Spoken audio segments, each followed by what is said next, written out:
Good Morning Business, le grand débat. Le débat du vendredi, c'est avec Marc Fiorentino et Emmanuel Le Chypre. On a 3 sujets ensemble ce matin.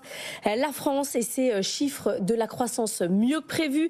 Les États-Unis, le driver économique du monde. Et puis un mot de Total à New York. Est-ce que Patrick Pouyanné a raison? Est-ce qu'on commence avec la France et ses chiffres publiés la semaine dernière, en début de semaine par l'INSEE sur ses 0,2% de PIB pour le T4. C'est mieux que prévu, Emmanuel Le Chypre, on peut dire ça frémit? Ça frémit, oui, puisque ça vient compléter finalement tout le panorama des indicateurs qui ont tendance à redresser un peu la tête par rapport au creux atteint au 4e trimestre. Et c'est vrai qu'on avait des indicateurs de conjoncture qui étaient plutôt bons, si on regarde les carnets de commandes, etc. Donc oui, il y a un début de frémissement. Moi, ce que je trouve vraiment assez déroutant finalement dans tous les chiffres qui nous sont proposés cette semaine, c'est qu'on reste quand même dans le côté cours d'école très européen. C'est-à-dire qu'en fait, on se compare toujours aux autres pays européens. Sur l'attractivité que vous avez citée, c'est exactement la même chose. On est content d'être devant les Anglais, d'être devant les Allemands, etc. Sans voir qu'aujourd'hui, finalement, on a un énorme sujet qui est l'Europe dans son ensemble et la compétitivité européenne dans son ensemble, la croissance européenne dans son ensemble, et qu'on peut se réjouir effectivement de faire mieux que... Voilà. Mais c'est toujours ce côté cours de récré entre pays européens. On est content de faire mieux les uns que les autres, on se tire la bourre entre nous, etc., sans voir que, effectivement, au niveau mondial, il y a quand même quelque chose de très préoccupant. Marc. Ça frémit, non, ça frémit pas du tout. Et puis quand on compare le chiffre de la croissance, qui est pathétique, hein, c'est-à-dire on est en train de s'exciter sur 0,2% de croissance. Quand on le compare au déficit qu'on a mis en face, parce que c'est grâce au déficit qu'on crée de la croissance, puisque la croissance, elle vient uniquement ou quasiment encore de la consommation des ménages et un peu de l'investissement. Je veux dire, on peut se dire que c'est dramatique, quoi. C'est-à-dire qu'effectivement, ok, on peut dire c'est mieux que zéro, mais je cite Emmanuel qui dit toujours, on va pas se battre pour entre 0, 0,2 et moins 0,1. C'est zéro, quoi. Zéro, et surtout, ce qui m'amuse beaucoup, c'est qu'on a passé son temps à critiquer l'Allemagne. On va voir ce que va faire l'Allemagne dans les mois qui viennent, parce qu'en Allemagne, ça frémit vraiment. Ça redémarre même. Ça redémarre, et on va être très surpris, et tous les gens qui ont défilé sur les plateaux en expliquant que l'Allemagne avait un problème de business model, que c'était un pays qui était fini, qui avait fait des mauvais choix, on va bien rigoler dans quelques mois. Juste sur la compétitivité, le fait de s'être gargarisé de ce chiffre, hein, ce nombre d'implantations d'usines en France, ça c'est quand même un bon point. Non, il ne faut pas être dans le French bashing, je veux dire, c'est top. Imaginez si on était passé 2e ou 3e, ce qu'on aurait dit ici. Non, c'est une très bonne nouvelle. Après, il faut regarder en tendance. En tendance, la tendance n'est pas super bonne.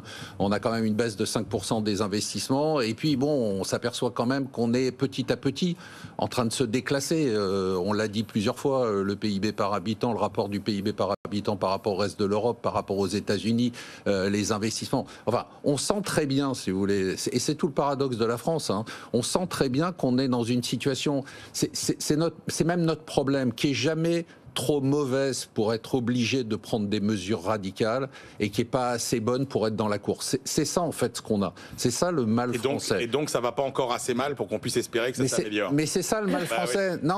Oui. Non mais c'est vrai. Mais sur les réformes, c'est ça. Non mais c'est ça. C'est ce qu'on a aussi. On l'a dit sur la notation de la France, l'impunité dont on bénéficie. Tout ça, ça va toujours dans le même sens. C'est-à-dire que cette économie un peu molle. C'est ce qu'on a. On a une économie molle avec un modèle mou, avec des réformes qui ne sont pas des réformes, avec des réformes molles. Eh bien, tout ça, ça donne l'illusion. On végète. Non, oui, alors on végète pas. Si on végétait, ça serait presque rassurant. Ça donne l'illusion qu'on végète, mais en fait, on ne se rend pas compte qu'on décline. Et on décline régulièrement, et on décline sûrement, et on décline année après année. Et malheureusement, on sait ce qu'il faut faire, puisqu'on l'a dit souvent, on connaît la liste des mesures à prendre, tout le monde la connaît. On ne les prend pas, et il n'y a pas de miracle. Si on ne prend pas les bonnes mesures en matière d'économie, et c'est pas un économiste qui va me dire le contraire, on n'arrivera pas à avoir des bons résultats. Emmanuel. Juste une anecdote, moi je me rappelle avoir fait, je crois que j'ai fait la dernière grande interview de Raymond Barre avant son décès, c'était avant la présidentielle de 2007. Et donc, moi, je lui disais, bon, alors, monsieur le Premier ministre, 2007, là, on va voir, on a un candidat favori, Nicolas Sarkozy, qui promet de renverser la table, faire des réformes, etc. Je lui avais dit, ça y est, on y est. Et là, il m'avait regardé, il m'avait dit, bah non, on n'y est pas. Et je lui avais dit, bah alors, peut-être 2012, il m'avait dit, mais non, pas du tout. Et 2017, et je déroulais le calendrier, et il m'avait dit, et ça ne me renvoie même pas à maintenant, il m'avait dit, mais vous vous rendez pas compte à quel point il va falloir du temps. Je crois que c'est la phrase que je vous ai donnée, c'est lui qui me l'avait dit d'ailleurs. Ça va pas assez mal pour qu'on puisse espérer que ça aille mieux. Et on est toujours sur cette tendance-là. Toujours sur cette tendance-là. Et c'est vrai que si vous... Parce que là, on s'interroge sur ce décalage de conjoncture, États-Unis, Europe, des révisions très positives pour les États-Unis. C'est même plus un décalage de conjoncture. Non, voilà, c'est ça. C'est carrément, on part dans deux modèles opposés. On est parti sur deux planètes différentes. Voilà. On n'est plus dans le même monde. Exactement. On n'est plus dans la même ligue. Ça y est. Mais c'est là où c'est un moment important. C'est qu'effectivement, ça n'est plus du ressort du simple décalage conjoncturel pour des raisons de politique économique, parce qu'on pourrait opposer à Marc, effectivement, bah oui, mais la croissance américaine, elle est largement tirée par les finances publiques aussi. Mais quand vous prolongez les tendances et sur le cœur de notre croissance de demain, c'est-à-dire sur la croissance potentielle, sur la démographie, sur les dépenses de R&D, etc. Vous voyez que l'écart qui se creuse est spectaculaire. Et encore une fois, je vous renvoie aux travaux qui ont été publiés par tout un tas de think tanks cet été qui vous disent en 2035, il y aura autant d'écart entre le revenu par habitant entre un Européen et un Américain que ce qu'il y a aujourd'hui entre un Européen et un Indien.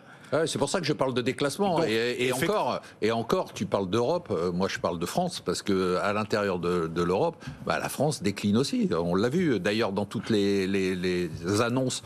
Et c'est frappant. Moi, j'ai trouvé ça frappant de voir que dans les chiffres de la croissance, les pays qui est vraiment émergé au niveau de la croissance, c'était des pays qui avaient fait des réformes radicales, qui ont été obligés de faire des réformes radicales. On leur a pas donné le choix. Même nous, la France, l'Espagne, le Portugal, la Grèce, même les 0,7% quand même, c'est spectaculaire. De l'Espagne, 0,7% du Portugal, c'est grâce aux mesures d'austérité qu'on leur a imposées nous-mêmes. Nous, la France aussi, on était du camp de ceux qui ont dit en 2010-2012, vous êtes en faillite, c'est honteux, vous êtes les pigs, rappelez-vous, Portugal, Italie, Grèce et Espagne, et vous devez faire des efforts. Et nous, on s'est mis dans le camp des gens qui donnaient des leçons.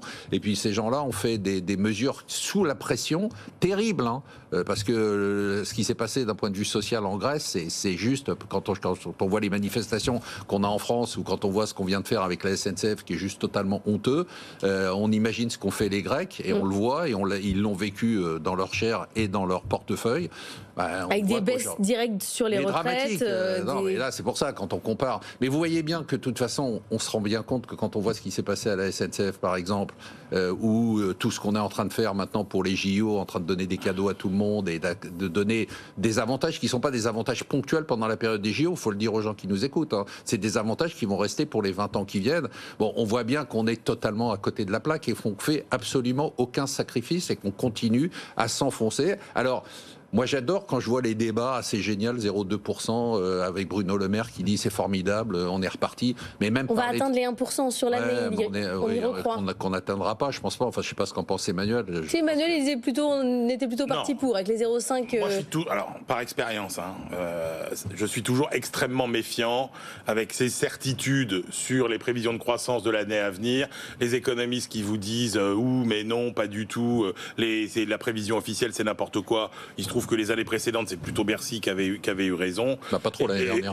Pas l'année dernière, mais les années précédentes, oui. Et là, par exemple, c'est vrai que le 1%, ça paraît plus totalement irréaliste. Ça reste optimiste, bien évidemment. Mais encore une fois, là où Marc a raison, c'est-à-dire que si on regarde ce que ça change, le delta de croissance sur nos finances publiques, etc. Et c'est exactement à l'échelle des économies qui sont cherchées aujourd'hui. C'est-à-dire qu'aujourd'hui, on parle d'économies en centaines de millions, voire en milliards, alors que la bonne échelle pour résoudre nos problèmes, c'est de s'attaquer à des dizaines de milliards. Et ça, on voit qu'on n'y est absolument pas. Après, il y a quand même effectivement très peu de pays qui ont réussi tranquillement, entre guillemets, à faire ces grandes réformes. Mais c'est vrai qu'aujourd'hui... L'Allemagne l'a fait tranquillement. Alors l'Allemagne l'a fait tranquillement. L'Allemagne de l'Allemagne, elle réussit. C'est là où c'est intéressant et où j'aimerais bien prolonger la conversation sur l'Allemagne, c'est que on voit que l'Allemagne, c'est intéressant. C'est un énorme paquebot.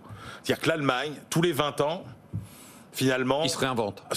Ouais, il change de modèle. Grâce à un énorme travail, effectivement, de consensus Et social. grâce à une situation financière saine. C'est ça qui leur permet de se transformer. Ouais. Parce que s'ils n'avaient pas les moyens de se transformer, ils ne pourraient pas se transformer. Effectivement, c'est ça qui est fascinant. C'est-à-dire que vous avez le modèle du pays émergent permanent, de l'adaptabilité permanente, de la flexibilité, qui est le modèle américain.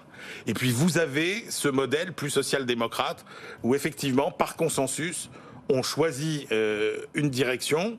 Mais effectivement, ce qui est assez rare, pas sous l'urgente pression des finances publiques, mais sous la pression quand même de la compétitivité, puisque les réformes Schröder, c'était quand même sous... Un mot sur l'Allemagne, Marc, après je voudrais juste qu'on dise un mot du dollar aussi. Je ne sais pas pourquoi Marc est si optimiste quand même pour les prochains mois pour l'Allemagne. Parce que je pense qu'il y a une clé pour moi, enfin je raisonne presque en entrepreneur, hein, c'est-à-dire qu'à partir du moment, quand je vois une entreprise qui a les ressources financière pour se réinventer, je me dis elle peut se réinventer. C'est-à-dire que quand je vois deux sociétés, une société qui est déjà très endettée, qui a des problèmes de business model, qui a un chiffre d'affaires, parce qu'on peut comparer ça à deux sociétés, qui a un chiffre d'affaires qui est un peu stagnant et qui n'a pas les moyens de pivoter, comme on dit aujourd'hui, et je vois l'Allemagne qui aujourd'hui doit pivoter parce qu'elle a une problématique, on l'a dit, hein, énergétique, elle a fait des erreurs de choix, personne ne peut le nier.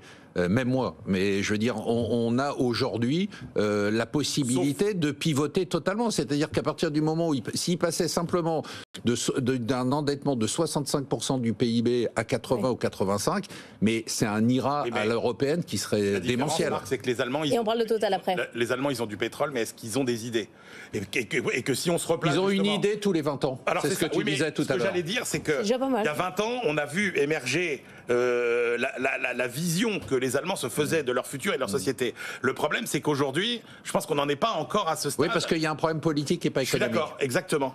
Et comment l'Allemagne va se projeter vers ce futur Alors, ce qui est intéressant, c'est l'inflexion énergétique qu'on voit déjà. Vous avez vu le débat sur le nucléaire, etc., les falsifications. Et puis la part des renouvelables dans leur énergie, etc. qui est déjà... Mais je pense qu'on n'en est pas encore au stade. Donc je pense que Marc a raison à terme, mais peut-être pas dans les 6 prochains mois. Il nous reste 3 minutes pour parler justement de Total, qui aimerait bien aller profiter du marché américain et notamment de son volume, puisque en Europe, on a un marché des capitaux qui est quand même relativement faible. Patrick Pouyanné... Pas que de son volume, je pense, non ? Il y a la manière aussi dont est traité Total en Europe. Est-ce que Patrick Pouyanné a raison de vouloir se coter aux États-Unis ? De toute façon, il faut arrêter avec l'hypocrisie, c'est-à-dire qu'on en a marre de ces trucs SG, ISR, les gens roulent avec des voitures, ils savent qu'il y en aura besoin d'essence pour les 10 ans qui viennent, ils savent que la principale boîte qui pourra faire de l'énergie renouvelable en France, c'est Total, parce que c'est elle qui a les moyens d'investir, et puis ils continuent à cracher dessus et à nous expliquer que dans la gestion, il ne faut pas investir dans Total, il ne faut pas investir dans la défense, il ne faut pas faire ça.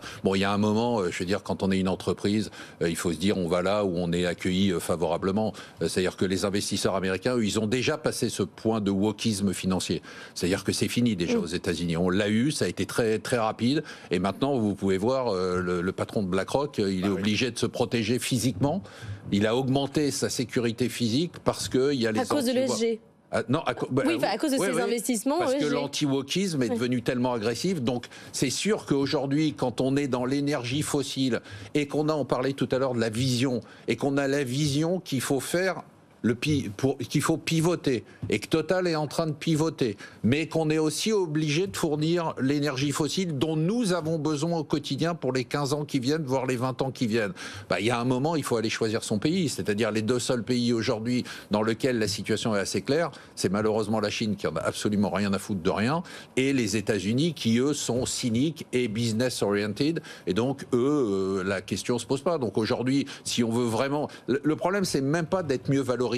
Le problème, c'est de se dire qu'à un moment donné, ils vont avoir du mal à lever des capitaux si besoin est en Europe. Donc, notamment parce que les banques les sortent. Oui, ils sont sortis, mais il y a des gestions aujourd'hui. Vous regardez les sociétés de gestion, il y a des listes en rouge. Vous avez Total. Emmanuel. 100% d'accord, c'est-à-dire que ce serait une prise de conscience de se rendre compte qu'il y en a quand même un peu marre, mais ça rejoint un petit peu cette schizophrénie finalement de Français jamais contents et pourtant qui vivent plutôt quand même pas mal.